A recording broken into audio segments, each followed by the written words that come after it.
जय श्री श्याम आप सभी को, Radhe Radhe. Welcome back to the 00 मी यूट्यूब चैनल।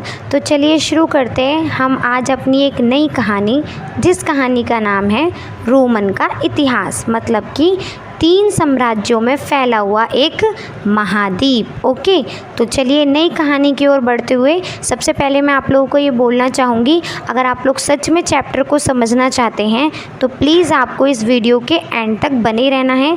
एक एक पॉइंट को अच्छे से समझना है, अपनी कॉपी में नोट डाउन करना है।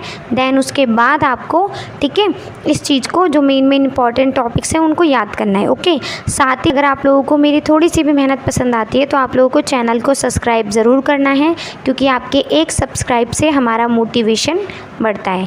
तो चलिए शुरू करते हैं अपनी एक नई कहानी, जिसका नाम है रोम का इतिहास, मतलब कि रोम साम्राज्य का इतिहास। ओके, तो देखिए अगर हम बात करें यहाँ पे अपनी एक नई कहानी में, तो रोमन इतिहास एक समृद्ध और विस्तृत कहानी, दुनिया के इतिहास को आकार देने वाला एक सभ्यता का अध्ययन है। यह एक साम्राज्य का वृत्तांत है जो सदियों तक फैला हुआ था। विजय और विनाश, शांति, संघर्ष, संस्कृति, नवाचारों से भरा हुआ था। इस प्रस्तुति में हम रोम साम्राज्य के इतिहास के मुख्य पहलुओं की खोज करेंगे, इसके उदय, समृद्धि, अंत के बारे में जानेंगे। देखिए होता क्या है ना, यहाँ पे अगर हम देखें कि रोम साम्राज्य में है क्या क्या, तो रोम साम्राज्य में एक तो सबसे बड़ी बात, ये बहुत ज़्यादा विस्तृत है, यानी कि बहुत ज़्यादा बड़ा है, इसका आकार बड़ा है। इस सभ्यता के अध्ययन के लिए हमें कई सारे वृत्तांत मिले हैं। इसकी विजय कैसे हुई, विनाश कैसे हुआ, इसमें शांति, संघर्ष, कल्चर, नए नए विचार कैसे उभरे, इसकी खोज कैसे हुई, इसका अंत कैसे हुआ और इसका उदय कैसे हुआ। हम इन सारी चीज़ों को आज इस चैप्टर में पढ़ने वाले हैं। ओके, तो चलिए शुरू करते हैं अपना नेक्स्ट टॉपिक।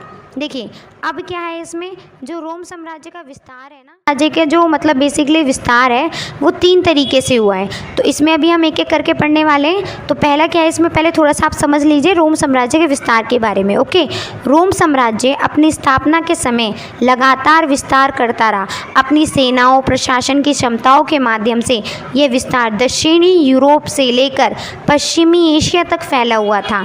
इस विस्तार के पीछे बहुत सारे कारण थे, जैसे सैन्य शक्ति का, व्यापार का, राजनीतिक हितों का। तो यहाँ पे क्या बात बोली जा रही है कि जब रोम साम्राज्य की स्थापना हुई थी, ओके, जैसे नई नई चीज़ों की स्थापना होती है, किसी नए साम्राज्य की स्थापना होती है ना, तो वो उसी टाइम से बहुत ज़्यादा विस्तार कर रहा था। किस वजह से विस्तार कर रहा था? उसकी सेना बहुत अच्छी थी, वहाँ का प्रशासन बहुत अच्छा था। और कहाँ पे विस्तार हुआ? दक्षिण यूरोप में विस्तार हुआ। दक्षिण यूरोप से लेके एशिया तक फैला हुआ था। ये किस वजह से फैला हुआ था? क्योंकि यहाँ की सैन्य शक्ति, यहाँ का व्यापार और यहाँ के राजनीतिक हित काफ़ी अच्छे थे। अगर हम देखें तो यहाँ पे 3 तरीके से हुआ है। अगर हम पहली बात करें तो वो है आपका रोम गणराज्य है। रोम गणराज्य की बात करें कि रोम गणराज्य है क्या, तो देखिए रोम गणराज्य यानी कि रोमन गणराज्य 509 ईसा पूर्व से 27 ईसा पूर्व तक, ठीक है, 509 ईसा पूर्व से 27 ईसा पूर्व तक अपने सैन्य विजयों के लिए जाना जाता है, जिसमें कॉथेज के विरुद्ध पुनिक युद्ध और मैसेडोनिया और गॉल पर विजय शामिल थी। रोमन साम्राज्य का जब गणराज्य हुआ था ना, जब वो बना ही बना था, तो वहाँ पे सैन्य विजय हुई थी, यानी कि सैनिकों की विजय हुई थी। किस वजह से हुई थी? क्योंकि कॉथेज और जो पुनिक युद्ध हुए थे ना, उनकी वजह से, जिसमें कौन कौन शामिल थे? मैसेडोनिया और गॉल, ये 2 लोग यहाँ पे क्या थे? शामिल थे। तो रोमन का गणराज्य मतलब रोम साम्राज्य जो है उसका गणराज्य कुछ इस तरीके से हुआ था। जब गणराज्य हो गया भाई, तो उदय भी होगा ही होगा, ठीक है। तो उदय कैसे होगा? उदय हुआ था ऑगस्टस के शासनकाल में। ऑगस्टस के शासनकाल में रोम को एक साम्राज्य में बदल दिया गया और इसका विस्तार ब्रिटेन, जर्मनी, मिस्र जैसे क्षेत्रों तक हुआ। मतलब जो रोम साम्राज्य का उदय हुआ था वो किसके लिए हुआ था, किस समय हुआ था?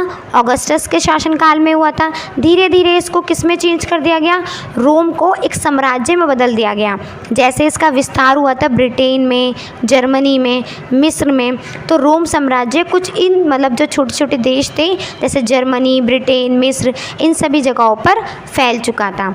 ये तो हमने बात करी कि गणराज्य कैसे हुआ, फिर हमने बात करी उदय कैसे हुआ, अब इसका पतन कैसे हुआ, मतलब कि ये जो साम्राज्य है ये ख़त्म कैसे हुआ था। तो तीसरी शताब्दी के बाद रोम साम्राज्यों ने भारी हमलों और आंतरिक अस्थिरता के कारण एक धीमी गिरावट का सामना किया, जिससे 476 ईस्वी में अंततः पश्चिमी रोमन साम्राज्य का पतन हो गया। तो धीरे धीरे क्या होता है कि तीसरी शताब्दी में यानी कि 3rd सेंचुरी में जो रोम साम्राज्य उन पर बाहरी आक्रमण होने शुरू हो जाते हैं, यानी कि आउटसाइड के जो अटैक्स होते हैं वो होने शुरू हो जाते हैं किसी और साम्राज्य की मतलब वजह से। तो धीरे धीरे उनमें क्या आ जाती है, गिरावट आ जाती है। और 476 ईस्वी आते आते यहाँ पे क्या हो जाता है, जो पश्चिमी साइड का जो रोम साम्राज्य था ना उसका पतन हो गया। पतन का मतलब होता है जब कोई साम्राज्य ख़त्म होने की कगार पे आ जाता है, उसको हम क्या कहते हैं, पतन कहते हैं। ओके, अगर हम देखें कि हमें रोम साम्राज्य के जो सूत्र मिले, प्राचीन रोम साम्राज्य के सूत्र, मतलब कि हमें रोम साम्राज्य के बारे में कहाँ से वासी थे, मतलब जो जीवन जी रहे थे रोम का, ठीक है, उनका जीवन, उनकी संस्कृति, साथ ही उनकी संस्कृति के साथ जो बहुमूल्य जानकारियाँ होती हैं वो भी हमें कुछ प्रोवाइड की गई हैं। पर हमें पता किसके ज़रिए मतलब पता चला है रोम के बारे में, तो वहाँ पे मिले हैं हमें वर्ष वृत्तांत। इसका मतलब होता है वर्ष वृत्तांत का मतलब जो साल में लिखी हुई चीज़ें होती हैं ना उसको हम क्या कहते हैं, वर्ष वृत्तांत बोलते हैं, जो साल में एक बार लिखी जाती है। ओके, ये हर साल समकालीन व्यक्तियों द्वारा लिखे गए एक इतिहास के ब्यौरे को वर्ष वृत्तांत कहा जाता है। ये रोम इतिहास के लिए महत्वपूर्ण सूत्र है क्योंकि ये हमें उस समय के लोगों की दृष्टि घटनाओं का विवरण प्रदान करते हैं। तो ये कब लिखा जाता है, ये हर साल लिखा जाता है। समकालीन व्यक्ति मतलब वहाँ के जो लेखक होते हैं उनके ज़रिए लिखा जाता है। यहाँ पे क्या होता है, किसी भी साम्राज्य का इतिहास बताया जाता है जिसको हम वर्ष वृत्तांत कहते हैं। साथ ही वहाँ के रहने वाले लोगों की दृष्टि कैसी थी, मतलब उन लोगों का रहने का रहन सहन, उनका तरीका, ये सारी चीज़ें कैसे थी, हम इसमें ये सारी चीज़ें डिस्कस करते हैं। सेकेंड, अगर देखिए हमें कहाँ से पता चला है रोम साम्राज्य के बारे में, पेपाइरस। तो ये क्या है पेपाइरस, यह नील नदी के किनारे उगने वाला सरकंडे जैसा पौधा था जिससे लिखने की सामग्रियाँ बनाई जाती थी। पेपाइरस पर लिखे गए दस्तावेज हमें रोम के लोगों के दैनिक जीवन और व्यापार लेन देन कानूनों के बारे में जानकारी देते हैं। तो देखिए पेपाइरस क्या था, एक तरह का आप बोल सकते हो एक सरकंडे का पौधा था, ठीक है, मतलब कि ये नील नदी के पास उगाया जाता था किनारे पे, ठीक है, और ये एकदम सरकंडे जैसा पौधा होता था पेपाइरस नाम का। इससे क्या होता है ना, इससे लिखने की सामग्री बनाई जाती है, मतलब एक तरीके से आप इसको स्याही बोल सकते हो या कोई भी पेन बोल सकते हो या इंक वगैरह, ठीक है, इससे एक लिखने की स्याही बनाई जाती है। ये दस्तावेज पर इसको हम यूज़ करते हैं और डेली रूटीन की जितना भी हिसाब किताब होता है या बिज़नेस का जो भी लेन देन होता है या कोई भी कानूनों की जानकारी होती है, ये सारी चीज़ें हमें कहाँ से पता चलती हैं, पेपाइरस से पता चलती हैं और ये बेसिकली डॉक्यूमेंट्स में यूज़ किया जाता है। तो हमने अपना सेकंड पढ़ा, फर्स्ट था वर्ष वृत्तांत, सेकंड था पेपाइरस एंड थर्ड है आपका शिलालेख। शिलालेख जो है वो पत्थर या धातु पर उकेरी गई लेख रोमन साम्राज्य यानी कि रोमन समाज के अलग अलग पहलुओं जैसे राजनीति, धर्म, किला का विवरण प्रदान करते हैं। शिलालेख का मतलब क्या होता है, ये पत्थरों पर लिखी जाती है। शिलालेख मतलब जो पत्थरों पर, एक तरीके से आप बोल सकते हो इसमें ना पूरा डायग्राम बना दिया जाता है लोगों का, पत्थरों पर मतलब उकेर के या किसी भी धातु पर उकेर के इस पर पूरा इंसान का डायग्राम बना दिया जाता है। और ये किस चीज़ को प्रदर्शित करता है, ये रोमन साम्राज्य की राजनीति कैसी थी, वहाँ का धर्म, वहाँ की कला, ये सारी चीज़ें यहाँ पे बताई जाती हैं। तो थर्ड था हमारा शिलालेख और फोर्थ हमारा जो यहाँ पे लास्ट है ये आपका बताता है भौतिक अवशेष। भौतिक अवशेष मतलब हमें यहाँ पे एनवायरनमेंट से रिलेटेड चीज़ें भी मिली हैं, वहाँ के आसपास की चीज़ें भी मिली हैं, जैसे रोम की इमारतें, ठीक है, मूर्तियाँ, बर्तन, सिक्के, उनके जीवन जीने का तरीका, उनकी कलाएँ, उनका शिल्प, ये सारी चीज़ें हमें यहाँ पे क्या है, जानकारी मिली है। साथ ही अगर हम देखें कि रोमन साम्राज्य का इतिहास कैसा था, पहले हमने इसका उदय पढ़ा था, पहले हमने गणराज्य पढ़ा था, फिर उसके बाद हमने इसका उदय पढ़ा और पतन भी साथ में पढ़ा। लेकिन अगर हम देखें इसका इतिहास कैसा था, तो इतिहास देखने के लिए हमें शुरुआत करना पड़ता है कि रोमन इतिहास में बहुत सारे क्या आ रहे थे, उतार चढ़ाव आ रहे थे, ठीक है। रोम का इतिहास गणराज्य के रूप में शुरू हुआ था, जो कि 509 ईसा पूर्व से लेके 27 ईसा पूर्व तक चला। इस दौरान रोम का विस्तार हुआ, इसकी सेना बहुत मजबूत थी और प्रशासन भी क्या था, बहुत विकसित था। कहने का मतलब ये है कि जब रोम साम्राज्य आया था ना, जब स्टार्टिंग एकदम 0 पॉइंट एज थी इसकी, ठीक है, तो बहुत ज़्यादा उतार चढ़ाव हो रहे थे इसमें, लेकिन धीरे धीरे जैसे 509 ईसा पूर्व से लेकर 27 ईसा पूर्व निकला तो काफ़ी इसने अपनी सेना को मजबूत कर लिया था और अपने प्रशासन को भी क्या कर लिया था, काफ़ी विकसित कर लिया था। अगर साथ ही हम देखें इसके गणराज्य का उदय, अभी मैंने आपको पीछे बताया था कि इसका उदय कैसे हुआ था, तो रोमन गणराज्य एक एट्रस्कन शासन के पतन के बाद स्थापित हुआ था। एक शासन व्यवस्था थी जो विस्तार और आंतरिक संघर्षों से चिन्हित थी। मतलब जो रोमन गणराज्य का उदय हुआ था वो कब हुआ था, एट्रस्कन शासन, ठीक है, एक तरह का ये शासन हुआ था जो ये ख़त्म हो गया था।